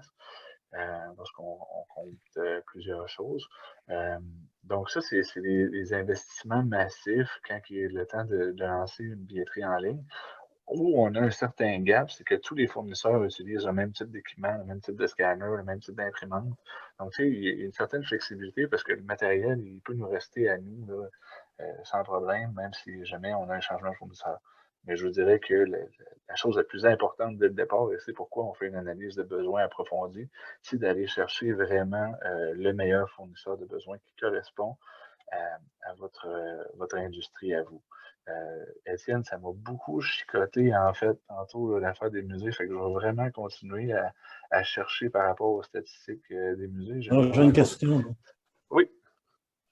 En fait, j'ai 2 questions. La première, est-ce qu'il y a une étude quelconque qui indique que le fait de ne pas avoir de billetterie en ligne est un frein à la consommation d'un produit X, dans notre cas, un site, un attrait? Est-ce qu'il y a des études qui sont faites spécifiquement pour... pour... une opinion à ce sujet-là? Disons, mon opinion d'expert, c'est que si on complexifie le parcours d'un client, puis ça, c'est quelque chose qui se voit en psychologie du consommateur là, à beaucoup de niveaux. Lorsqu'on complexifie le parcours du client pour acheter bien ou du service, il y a une baisse au niveau de l'achalandage. Donc, je ne dis pas qu'il n'y a pas de baisse, mais je vous dis peut-être qu'il y a un marché potentiel que vous n'avez pas touché encore parce que vous n'avez pas ce service-là pour les clients. OK. Bien, ma sous-question, en fait, c'était une deuxième question, mais compte tenu de ta réponse, ça devient une sous-question. Le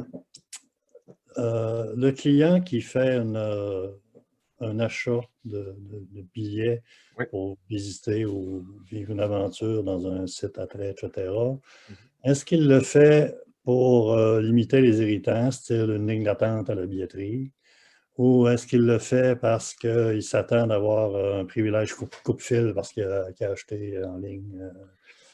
C'est quoi qu'est-ce qui est recherché par le... Je vais vous donner mon opinion là-dessus. Là. Oui, il y a les files d'attente. On essaie d'éviter ça. On essaie d'avoir cette instantanéité-là. 2, généralement, ça va être, on va essayer de susciter l'achat direct. Donc, aussitôt qu'on a une promotion, en fait, disons que la promotion est sur Internet, sur vos réseaux sociaux, peu importe, on va essayer de faciliter, de limiter chacune des étapes. Donc, si la personne elle est en train de dérouler sur Facebook, elle voit que vous avez tel événement ou telle chose qui se passe, elle a juste un clic à faire et sur votre billetterie, elle a un autre clic à faire, elle a réservé. Ça fait 2 clics. 2 clics, c'est beaucoup moins long que de prendre l'information, d'aller rentrer son numéro de téléphone, de parler avec quelqu'un, de faire ce choix-là. Donc, en limitant le nombre d'interactions que la personne a à faire, on maximise nos chances qu'elle convertisse. Ça, c'est vraiment de la théorie pure et dure de marketing analytique. L'autre chose aussi que je dirais, c'est qu'on est dans une société relativement anxieuse où les rapports humains, on cherche des fois à les éviter dans certains contextes. Dans les contextes, justement, d'avoir à faire des réservations par téléphone, il y a plusieurs personnes qui ont une anxiété par rapport à ça, d'avoir cette interaction-là. Donc, d'avoir la possibilité, justement, de faire son processus de réservation sans cette partie d'anxiété-là qui est reliée à cette interaction humaine-là, disons, c'est un gros plus. Merci. Mais je vous dis, de rien, mais c'est une super de bonne question. Puis il n'y a pas d'étude qui est faite dans un contexte, disons, muséal ou dans X contexte, mais c'est vraiment des théories de base de psychologie du consommateur à l'ère numérique, disons. C'est pas de base, mais des théories à l'ère numérique de la psychologie du consommateur. Je peux peut-être poursuivre. Je posais un peu mes questions parce que, outre 1 ou 2 sites parmi les gens qui assistent à cette rencontre Zoom-là, ce sont des sites ou des attraits qui accueillent pas nécessairement une très, très grande foule. Tu sais. Donc, les irritants dont moi j'ai fait mention, ils sont pas souvent là, tu sais. Puis, voilà, c'est ça. Oui, je vous dirais, oui, il y a ça. Le point que je martèle le plus souvent, c'est vraiment au niveau de l'instantanéité du processus décisionnel du consommateur. C'est vraiment là où je lui donne une information, il y a 2 clics à faire pour faire sa réservation, puis venir vers moi, versus je lui donne une information, il doit aller fouiller pour un numéro de téléphone, doit rentrer un numéro de téléphone, doit appeler, doit réserver ça. Donc, c'est vraiment au niveau de cette instantanéité-là, processus décisionnel. Moi, je voudrais, tu me diras si j'ai raison ou pas, parce que c'est toi l'expert, mais je voudrais dire à Étienne que, dans le fond, moi, je vois ça comme un coût qui n'est pas lié à un chiffre d'affaires, mais plus à une stratégie de développement sur le long terme. Et à ce moment-là, ça devient plus un amortissement. Puis, je pense que ça peut aller chercher d'autres clientèles qu'on n'aurait pas autrement. Et peut-être, c'est remplir nos agendas et nos réservations plus rapidement et finalement, au final, faire plus de quantité, tu sais. Plus de... Je serais d'accord avec vous, mais... clientèle peut-être, mais plus... C'est vraiment du développement. Je serais d'accord avec vous, mais c'était là mon problème. En muséologie, on parle beaucoup de développement durable. Quand on fait quelque chose, on veut que ça perdure le plus longtemps possible. Et là, moi, ce que je vois, c'est bon, si on intègre ça à un site web, on le change aux 5 ans. Donc là, la billetterie, il va falloir la retravailler, il va falloir remettre des coûts. Ou est-ce qu'on change au complet? Est-ce que le fournisseur va être là dans 5 ans, dans 6 ans, dans 7 ans? S'il ne survit pas jusque-là, on est obligé de refaire le processus. Donc, il n'y a rien de véritablement durable là-dedans.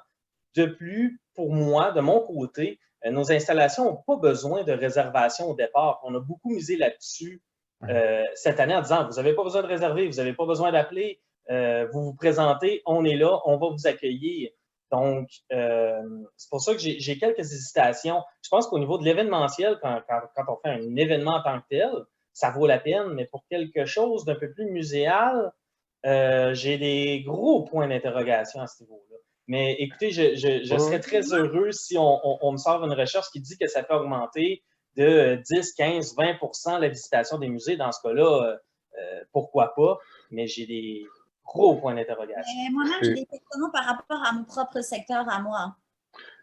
Mais si je peux peut-être dire à Étienne, en termes de développement durable, s'il y a une chose que je peux vous garantir, c'est que le numérique ne disparaîtra pas dans les prochaines années. S'il y a quoi que ce soit, ça va encore aller plus loin dans le développement du numérique. Donc oui, c'est vrai, peu importe la solution, peu importe ce qu'on fait aujourd'hui.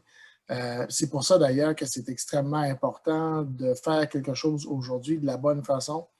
Parce que oui, si on met en place un site web aujourd'hui, il faut que le site web puisse être malléable pour que d'ici 1 an, 2 ans, 3 ans, si on décide de changer d'image, s'il y a quoi que ce soit, qu'on n'ait pas à refaire complètement, mais qu'on ait simplement à modifier pour améliorer ce que l'on veut faire. Donc, lorsqu'on tombe dans une solution qui nous permet de le faire, bien, c'est une diminution des coûts qui est extrêmement intéressante. Puis au niveau de tout ce qui est système de billetterie en ligne, bien, si à un moment donné, je veux dire, c'est simplement un lien vers un système déjà existant, un système qui est géré par un autre fournisseur, bien, peu importe ce qui arrive à notre site web, c'est simplement une intégration sur le nouveau site web. Donc, on n'a pas à refaire au niveau de la billetterie, à part peut-être changer l'image si on décide de changer l'image. Mais ça entre dans des coûts qui sont réguliers dans une organisation lorsqu'on doit changer d'image ou qu'on veut faire. C'est dans le cours normal d'une entreprise. Rien n'est fixe aujourd'hui pour les 25 prochaines années. Si on pouvait trouver des solutions fixes aujourd'hui pour les 25 prochaines années, je pense qu'on serait en mesure d'amortir nos coûts, puis on parlerait toujours d'investissement à long terme. Mais malheureusement, ce n'est pas toujours le cas. Sauf que ce qu'on se dit, c'est qu'on sait qu'on doit aller vers là, parce que plus ça va aller, plus les gens vont réserver avec ces petits bidules, plus moins de gens vont avoir de l'argent comptant dans leur poche. Plus de gens vont payer avec ces bidules au lieu de payer avec des cartes de crédit. Puis plus de gens vont faire 100% de leur réservation avant de se déplacer en ligne pour pour être en mesure de pouvoir avoir un parcours. Puis, comme Jean-Michel disait, simplement compléter avec des idées d'activités lorsqu'ils arrivent à un endroit, puis être en mesure de pouvoir réserver selon un éventail de ce qui leur sort de faire immédiatement. On the spot, là. Puis Étienne, la billetterie en ligne le permet. Étienne, est-ce que je peux juste te demander c'est quoi le nom du musée? Qu'est-ce que vous voulez dire par là? De quel musée exactement vous... Nomme-moi un des musées que... on peut aller vers probablement le musée des Beaux-Arts, en a probablement une. J'imagine que la civilisation probablement ça. Excuse-moi, le musée que vous en faites, que vous en assurez la gestion. Il y a le Fort Ingalls, qui est un site historique. On écrit ça comment? F-O-R-T-I-N-G-A-L-L. Et il y a le musée du Témiscouata. OK. J'aurais peut-être un point de vue à ajouter, c'est pas tant une question, mais c'est vrai que nous, au site historique, en 2016, on a eu la chance de travailler avec le point de vente, là, qui était pour un événement artistique, un spectacle, donc en dehors justement de ce que tu dis, Étienne, justement les processus courants d'achat muséal, de billets, etc. Puis en fait, le 10 000, c'est surtout le 10 000 là, qui me faisait tiquer, dans le sens où moi je me disais mais ça ne nous a pas coûté ça, mais parce que dans le sens où finalement moi j'ai relativement peu d'inquiétude, dans le sens où avec le point de vente on s'est rendu compte très vite que c'était très facile par exemple d'intégrer un espace d'achat en fait dans une page que nous on crée, et inversement eux créent aussi leur page. Alors, je suis pas agent point de vente, hein, je vous rassure. Et c'est parce qu'en fait je me disais que j'aime en fait voir aussi le point de vue en ligne comme une certaine flexibilité, dans le sens où tu vois finalement le spectacle de marionnettes géantes qu'on avait fait pas en 2016, excusez. Ouais. Pardon, Anne-Marie. En 2016.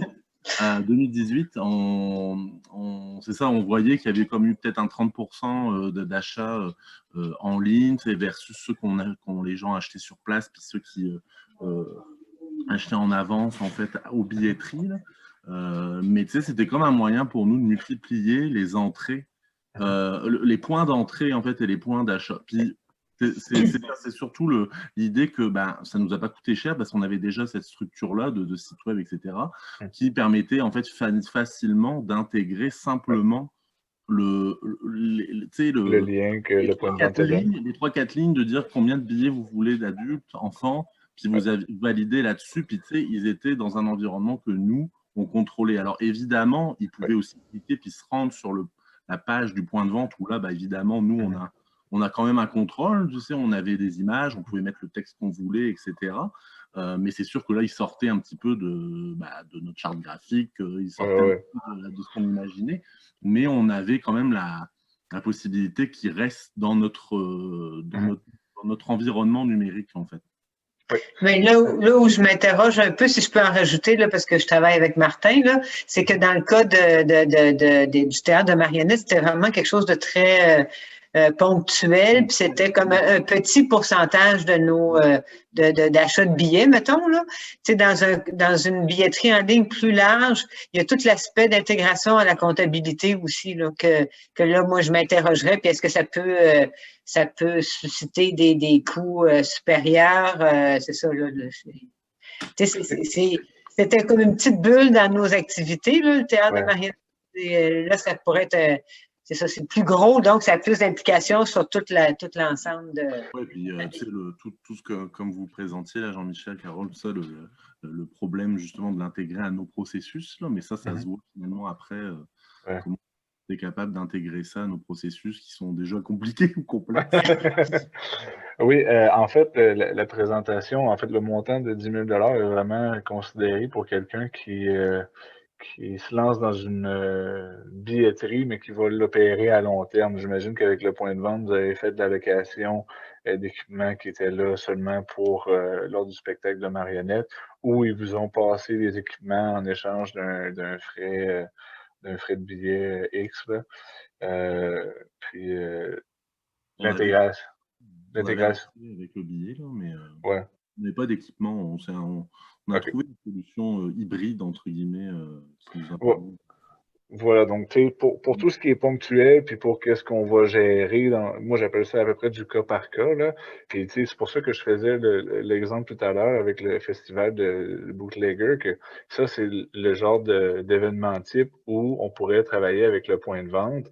Ça serait ponctuel, ça durerait un certain temps, les frais seraient vraiment minimes, à la limite, soit on se ferait charger un frais X par billet, ou on prendrait d'équipements en location, tout dépendamment de ce qui est le plus avantageux. Donc, tu sais, ça, c'est moi, j'appelle ça des solutions de billetterie là, qui sont vraiment ponctuelles. Budget de 10 000 c'est pour quelqu'un qui veut s'équiper d'une billetterie puis qui l'opère à l'année, ou ce que là, il y a de l'achat d'équipement. Puis, tu sais, ça comprend aussi, ces frais-là aussi comprennent qu'on part de zéro. Il n'y a pas d'ordinateur, puis pour opérer justement cette billetterie-là. Donc, tu sais, on part de zéro. Qu'est-ce que ça prend pour partir une billetterie. Donc, c'est pour ça que j'ai dit un chiffre, puis j'ai quand même dit c'est à peu près, puis ça dépend, là, mais c'était vraiment pour répondre à une question qui était vraiment globale. Je vais faire un petit retour, en fait, sur Étienne. Tout à l'heure, tu disais, nous, on prend même pas les réservations chez nous, puis on dit aux gens, tu es venu nous visiter, puis c'est comme ça.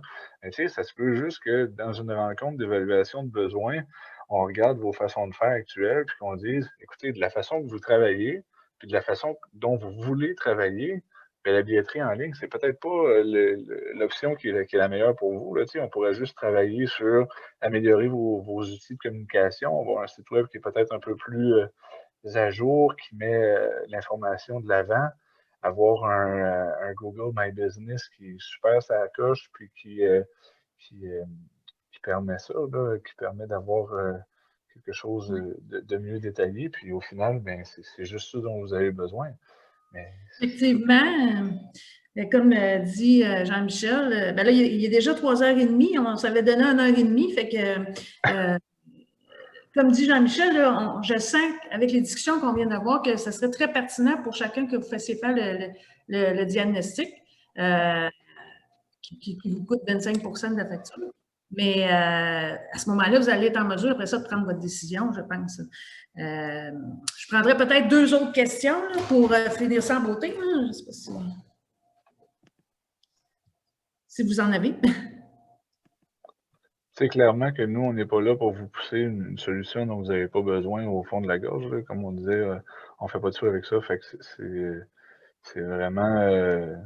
si la billetterie en ligne, c'est quelque chose qui ne fait même pas de sens dans votre réalité, bien c'est possible. Peut-être qu'il y a des solutions qui sont vraiment externes à une billetterie en ligne qui accomplissent la même chose au niveau du développement numérique, qui accomplissent aussi la même chose au niveau de l'augmentation des gens, du va-et-vient, justement parce qu'on a une meilleure information, une meilleure découvrabilité sur le web.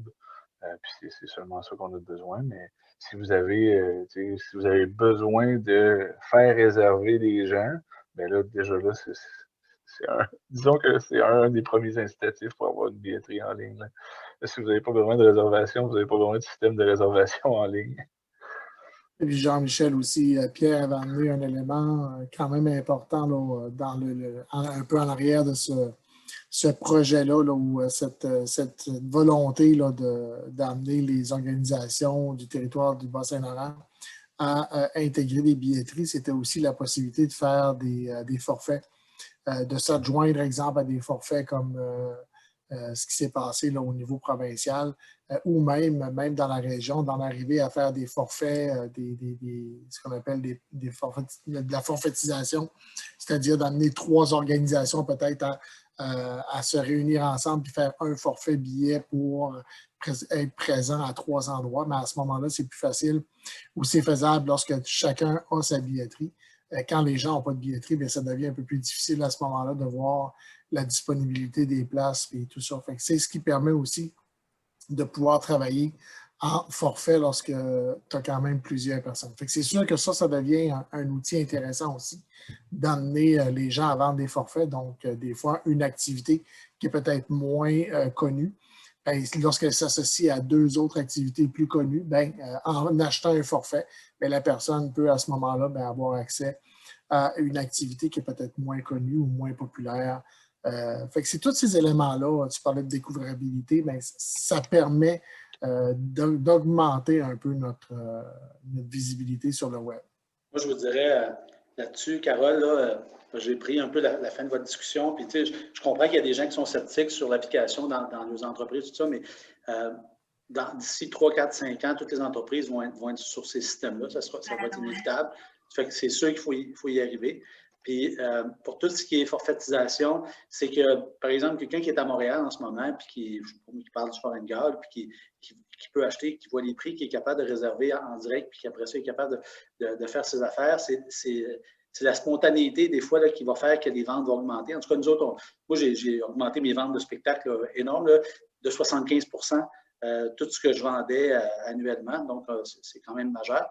Mais ce que tu disais, la forfaitisation ou les circuits, de plus en plus, les voyageurs, ce qu'ils veulent, c'est pas se casser la tête. Okay? Ils ne veulent pas se casser la tête. Puis, je vais vous donner une expérience que j'ai vécue l'autre jour. J'ai essayé je voulais aller, avant qu'il y ait la deuxième vague, je voulais aller en Estrie.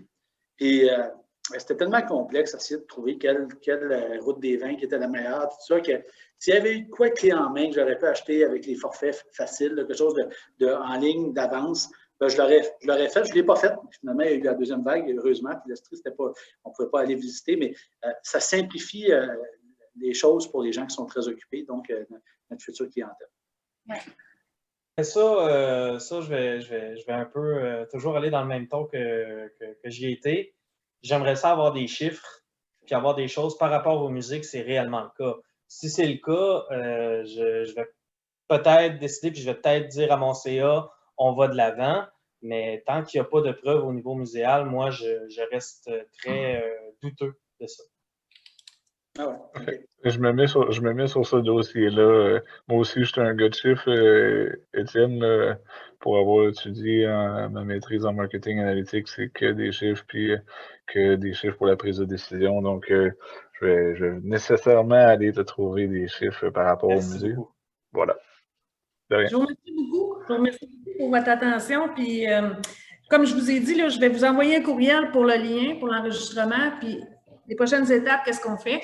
Et vous vous manifesterez là, si vous avez de l'intérêt à poursuivre. Merci. Merci. Merci beaucoup. Merci beaucoup. Merci à tous. Allez. Merci à tout le monde qui s'est présenté aujourd'hui. Puis, tous ceux qui ont des questionnements encore, vous pouvez nous contacter, ça va nous faire plaisir. Puis, Étienne, je te reviens là-dessus. Et SAP. Super. Merci beaucoup. Merci beaucoup. Merci. Merci. Salut. Salut.